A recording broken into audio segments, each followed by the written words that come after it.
안녕하십니까? 오늘은 두 번째 강의가 되겠습니다. 지역 혁신 전략에 대한 설명을 하겠습니다.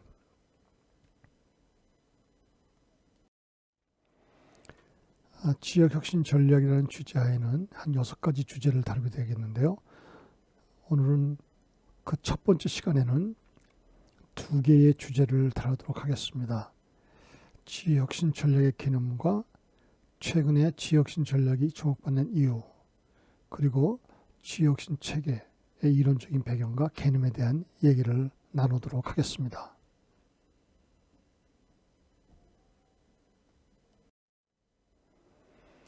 먼저 지역혁신 전략에 대한 전체적인 강의 내용의 흐름도가 되겠습니다. 오늘날 우리는 세계화 시대에 살고 있습니다. 이 세계화 시대에서는 그 무엇보다도 지방정부의 경쟁력을 강조하는 그러한 지방의 시대에 살고 있습니다. 따라서 지역발전은 중앙정부가 아닌 지역정부가, 지방정부가 주도적인 역할을 하고, 그리고 지역발전을 위해서는 지역혁신을 해야 되는데 지역혁신 전략을 세워야 합니다. 그 지역혁신 전략의 핵심에는, 중심에는 지역혁신 체계가 있습니다. 그리고 이 지역혁신 체계 안에는 산업 클러스터가 가장 중요한 부분을 차지하고 있습니다. 산업 클러스터를 통해서 세계 각국의 성공한 사례들이 있습니다. 한국, 미국, 영국, 이태리의 성공 사례를 들여다보게 하겠습니다.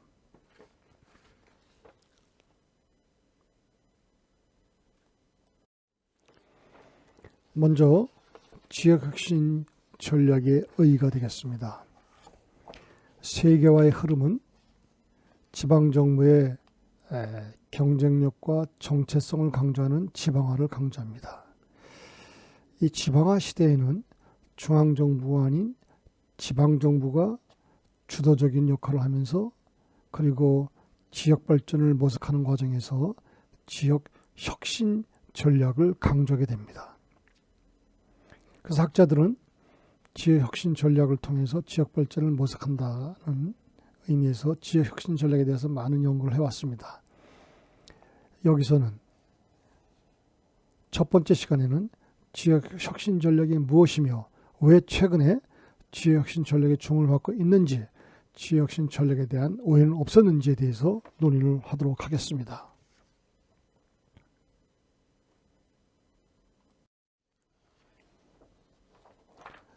먼저 지역혁신 전략의 개념입니다.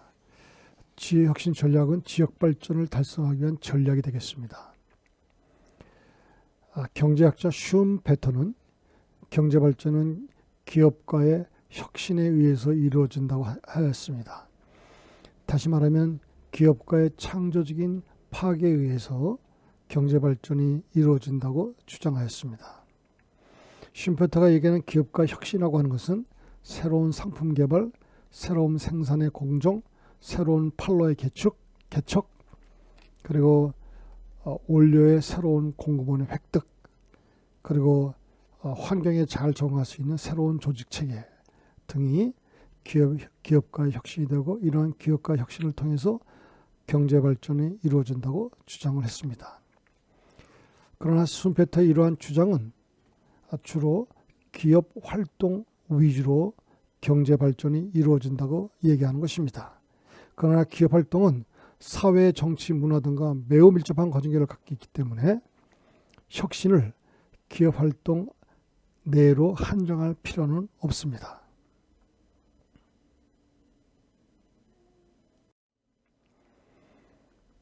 그래서 지역혁신이라고 하는 것은 슈음페터가 얘기하는 혁신활동 이외에 공간적인 차원을 포함하게 됩니다. 따라서 지역혁신은 지역 기술혁신, 지역 정치혁신, 지역 사회혁신, 지역 문화혁신들을 모두 포함한다고 볼 수가 있습니다.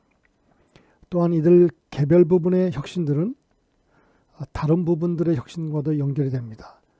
지역혁신, 지역 정치혁신, 지역 사회혁신, 지역 문화혁신들이 서로 연결된다고 볼 수가 있습니다. 결론적으로 해서 지역혁신 전략이라고 하는 것은 지역 구성원의 삶의 질을 높이기 위한 정치, 경제, 사회, 문화 등 다양한 영역에서 새로운 아이디어의 도입 및 적용, 그리고 새로운 아이디어의 확산 전략이라고 할 수 있습니다. 지역혁신 전략에서는 처음에는 기술혁신이 강조되지만 관련 역할 주체들 사이에 신뢰와 믿음, 정보교류, 학습의 공유 등의 사회적 자본이 매우 중요합니다. 여기서 말하는 관련 역할 주체들이라고 하는 것은 지역산업계, 학계, 자치단체, 지역시민단체, 여론 등을 의미한다고 볼 수 있습니다.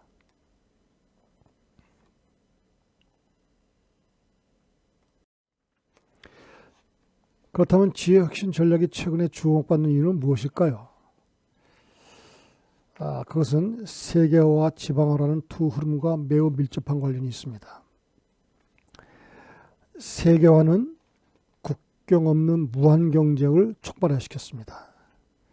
그래서 이러한 세계화 시대에 그 무엇보다도 중요한 것이 지방의 경쟁력을 제고하는 것인데, 이 경쟁력을 제고하기 위해서는 지역 내부의 역할 주체들 사이의 연계성을 강조합니다. 지역 내부의 역할 주체들이라는 것은 지역적 차원의 산, 학, 연, 관을 의미하고 이들의 협력을 강조하는 것입니다. 산, 기업, 학, 대학, 연구소, 관, 지방정부의 협력을 강조하는 것입니다. 다시 말하면 지역 차원의 경쟁력 확보를 위해서 필요한 지식과 정보 전달을 위하여 지역 내부 역할 주체들의 간의 연계성이 중요하고, 그리고 지역 발전을 위해서는 중앙정부보다는 지방정부의 역할이 강조되는 것입니다. 따라서 지역 발전을 위해서는 지역 혁신 전략을 도입하게 되었습니다.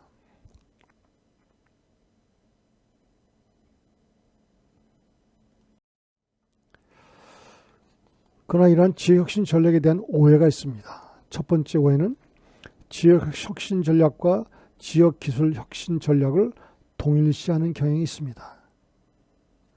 그렇지만 지역기술혁신이라고 하는 것은 지역혁신의 하나의 부분에 지나지 않습니다. 지역기술혁신이 지속적으로 이루어지기 위해서는 지역문화혁신, 지역정치혁신, 지역사회혁신 등 총체적인 혁신 활동이 요청된다고 할 수 있습니다. 두 번째 오해는 지역혁신 전략을 첨단 기술 산업의 지역 내 유치와 동일시하는 것입니다. 물론 첨단 기술 산업이 지역으로 유치되면 고용 팽창과 소비 증가와 세수 확대와 기술 이전 등 다양한 효과가 기대되지만, 첨단 기술 산업의 지역 내 유치는 지역혁신 전략의 하나의 작은 부분에 지나지가 않습니다.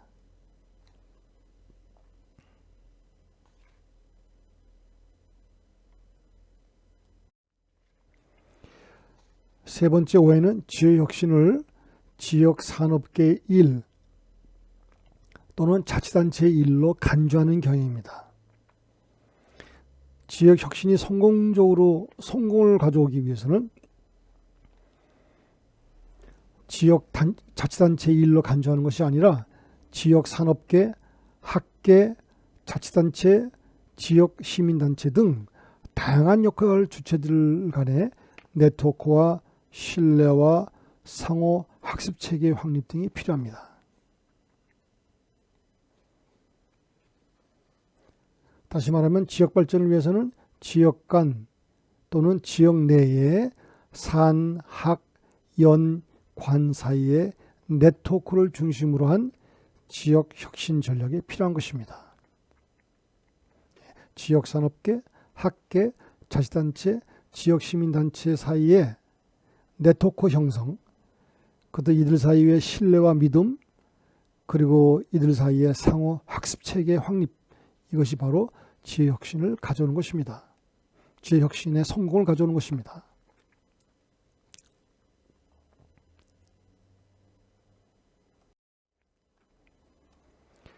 다음은 지역혁신 전략과 지역혁신 체계입니다. 지역혁신 전략은 지역혁신 전략과 관련해서 최근에 지역혁신 체계에 대한 논의가 많이 진행되고 있는데, 이 지역혁신 체계는 내생적 발전 이론, 클러스터 이론, 그리고 혁신 환경 이론과 매우 밀접한 관련이 있습니다. 그러니까 지역혁신 체계론은 내생적 발전 전략, 클러스터 이론, 혁신 환경론에 매우 밀접한 관계이기 때문에 이들 세 개에 대해서 우리가 논의할 필요가 또 있습니다.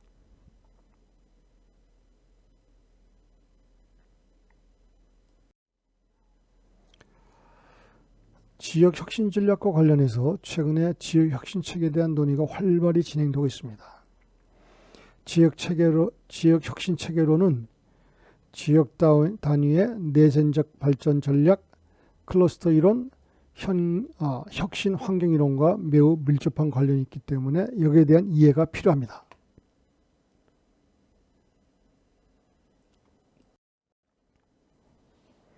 내생적 발전 전략이라고 하는 것은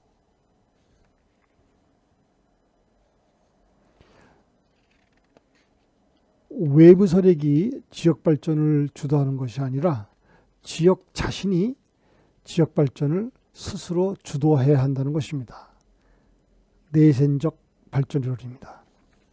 클러스터 이론은 관련 기업과 연구기관 그리고 지원 서비스 기업들이 모여서 네트워크를 통한 상호작용으로 시너지를 발휘해서 성공을 가져오는 그 지역을 우리가 의미합니다.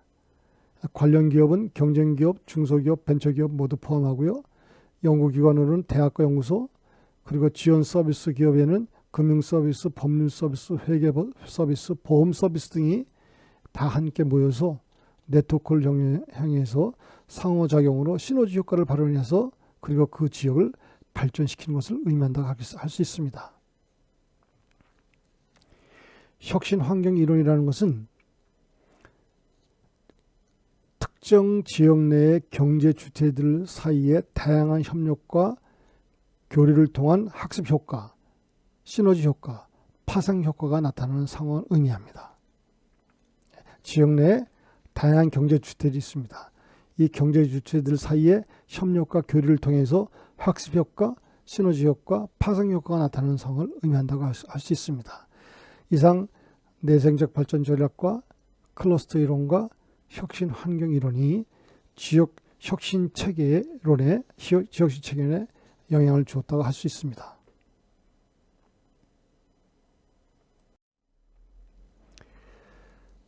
다음은 지역 혁신 체계론의 이론적인 배경이 되겠습니다. 영국의 경제지리학자 쿠크에 의해서 처음으로 지역 혁신 체계론이 제시되었습니다.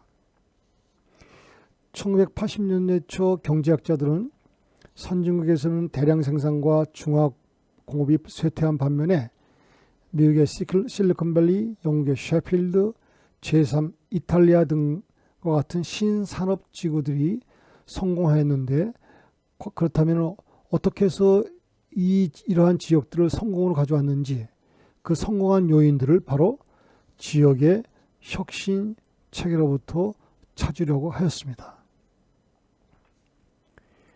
지역 혁신 체계로는 기술의 학습과 혁신의 중요성을 강조하고 이들을 촉진하는 요인은 무엇인지, 환경이 무엇인지를 분석하는 것입니다. 신산업 체제에서 기술의 학습과 혁신의 중요성을 강조하고 이들을 촉진하는 요인과 환경을 분석하는 것이라고 볼 수 있습니다.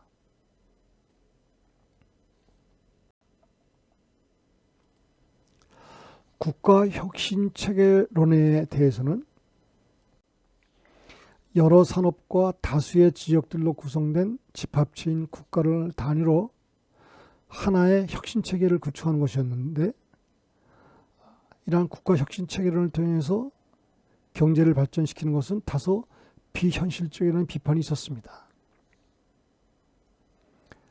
따라서 상호 신뢰관계 구축과 혁신 네트워크의 형성에 보다 적합한 지리적 다리는 국가 전체가 아닌 지역이라는 점에서 지역 혁신 체계론을 연구하게 되었습니다.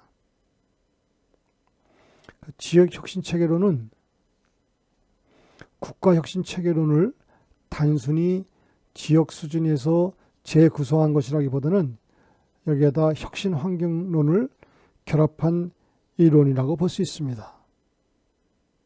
혁신 환경론은 좀 전에 설명드린 것처럼 특정 지역 내의 경제 주체들 사이에 다양한 협력과 교류를 통한 학습 효과, 시너지 효과, 파생 효과를 나타내는 상황을 의미한다고 할 수 있습니다.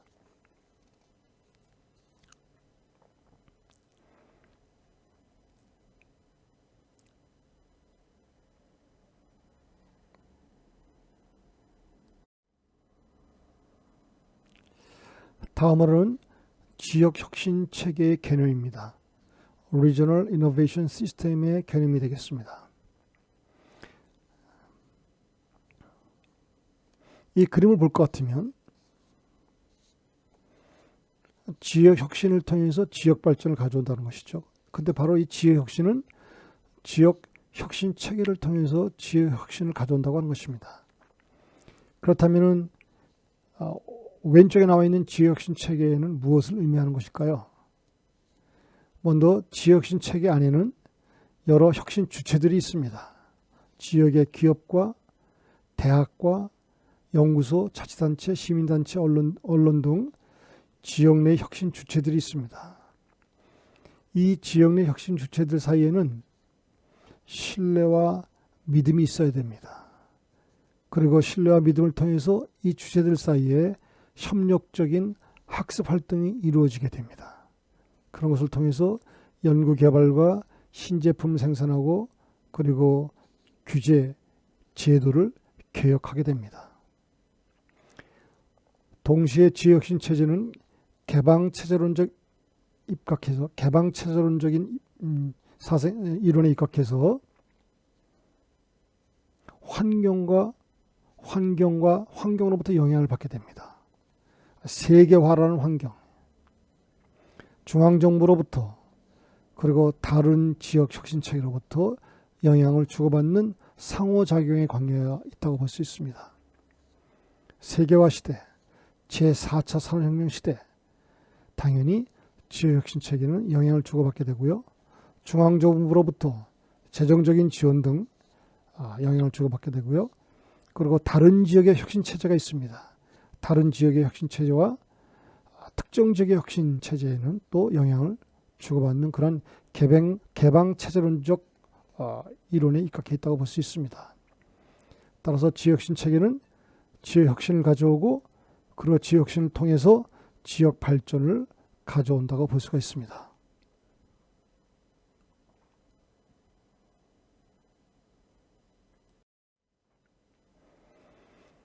지역혁신 체계의 개념을 다시 설명하면 지역의 기업, 연구소, 대학, 지방자치단체, 시민단체, 언론 등 다양한 지역 내의 혁신 주체들이 연구개발, 신제품 생산, 제도개혁, 문화활동 등 다양한 영역에서 협력 학습함으로써 혁신을 창출하고 이를 통해서 지역 발전을 도모하는 체계를 의미한다고 볼 수 있습니다.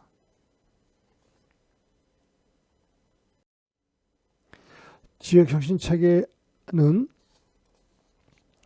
외부적인 환경 변수, 중앙정부와 다른 지역혁신 체계와 연계, 그 다음에 세계화의 흐름 등 외부적인 환경 변수와 영향을 받게 되고요. 그리고 또 이들 환경 변수와 지속적으로 상호작용하는 개방체계적인 관점을 취한다고 볼 수 있습니다.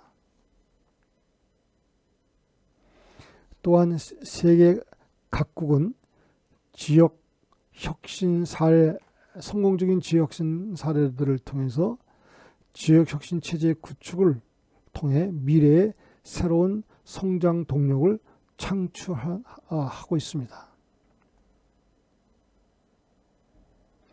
선진국의 성공 사례들은 산, 학, 연관의 유기적인 연계가 지역 내 경제 발전에 매우 긍정적인 효과를 미친다는 사실을 입증하였습니다.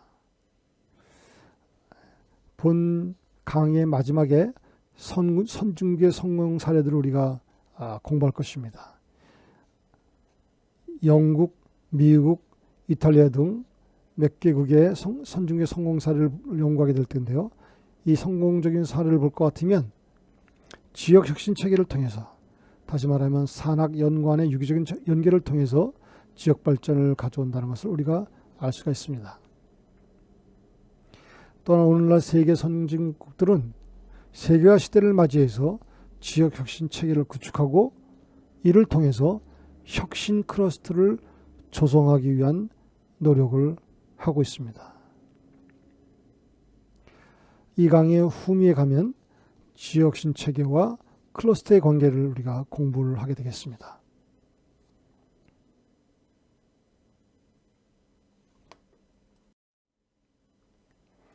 쿠크는 강한 지역 혁신 체계를 다음과 같이 설명을 하고 있습니다. 첫째로 지역의 뿌리를 내는 하부 구조와 또한 협력을 위한 제도적인 기반인 상부 구조가 잘 발달된 체계라고 했습니다. 지역의 뿌리 내린 하부 구조라고 하는 것은 물리적인 기반 시설을 의미하며 쾌적한 주변 환경이라든가 고속도로, 공항 접근성을 얘기하고요. 교통 인프라, 통신 시설 등 또한 기업들이 입주하기에 용이한 부동산 환경, 이런 것들이 지역의 하부 구조가 되겠고요. 협력을 위한 제도적 기반이라고 하는 것은 지방정부의 재정적인 지원, 참여 주체들 간의 공공 네트워크를 통한 지식 공유, 법과 규제를 통한 혜택 지원, 이런 것들이 되겠습니다. 그러니까 지역에 뿌리 내린 하부 구조와 협력을 위한 제도적 기반인 상부 구조가 잘 발달된 체계, 강한 지역 혁신 체계가 되겠습니다. 두 번째로는 지방정부의 역량이 높고 대학연구소, 직업훈련기관, 기업들이 서로 협력과 혁신의 자세를 갖추고 있을 때 강한 지역 혁신 체계를 의미한다고 할 수 있습니다. 세 번째로는 민주적 정치 풍토가 잘 정착되어 있고 관련 주체들이 신뢰와 협력 문화를 통한 혁신 네트워크를 형성하고 있습니다. 민주적인 정치부터 하향적 의사결정보다는 상향적 의사결정이 이루어지는 정치 풍토, 관련 주체들이 신뢰와 믿음을 통해서 그리고 협력을 이뤄내는 네트워크 형성, 이런 것들이 강한 지역 신체가 되겠고요. 한편 후진 지역은 선진 지역을 모방하기보다는 그 후진 지역 특성에 맞는 지역 혁신 체계를 구축하는 것이 필요하다. 선진 지역과 후진 지역은 정치, 경제, 사회, 문화적인 측면에서 모두 다르기 때문에 그 지역 특성에 맞는 지역 혁신 체계를 구축하는 것이 필요하다. 이처럼 쿠크는 강한 지역 혁신 체계는 이러한 네 가지 조건을 갖추고 있을 때 우리가 강한 지역 혁신 체계라고 얘기할 수 있다는 것입니다. 이상 지역 혁신 전략의 첫 번째 시간을 마치겠습니다. 잠시 쉬고 두 번째 시간을 갖도록 하겠습니다.